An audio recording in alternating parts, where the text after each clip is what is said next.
আপনি একটা কথা বলেন, আপনার 6টা দাবির মধ্যে ছোট্ট করে প্রথম থেকে বলেন তো কি মেন দাবি কোনগুলো, যে আপনাদের দুই একটা মানে যেরকম ধরেন আপনি মনে করেন যে বাংলাদেশের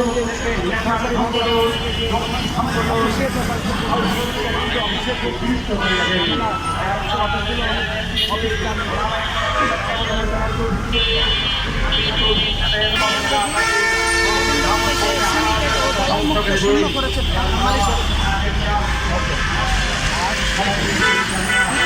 সকল ক্ষতিগ্রস্ত শ্রমিকদের বকেয়া বেতন। আপনি এটা বলতে পারেন যে আমাদের শূন্য করে যে যাতায়াত ব্যবস্থা করার জন্য, আমি তো বললাম যে আমাদের ক্ষতিগ্রস্ত, হ্যাঁ যারা ক্ষতিগ্রস্ত তারা শূন্য খরচে যাচ্ছেন তাদের। আপনার নাম পরিচয়টা বলুন, এটার আপনি কি এই সংগঠনের?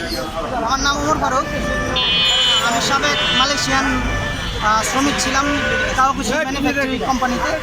ওইখান থেকে আমরা এটার কি আপনি এমডব্লিউএন এর সভাপতি পদে এখন দায়িত্বে আছি। প্রেস রিলিজে কি আপনার নাম্বার আছে? হ্যাঁ, ঠিক আছে, থ্যাংক ইউ। আপনি মূল কি চাচ্ছেন এখন?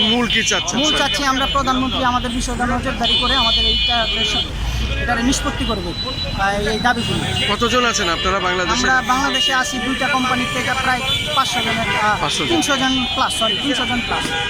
তাহলে আপনারা যেতে আগ্রহী? যেতে আগ্রহী।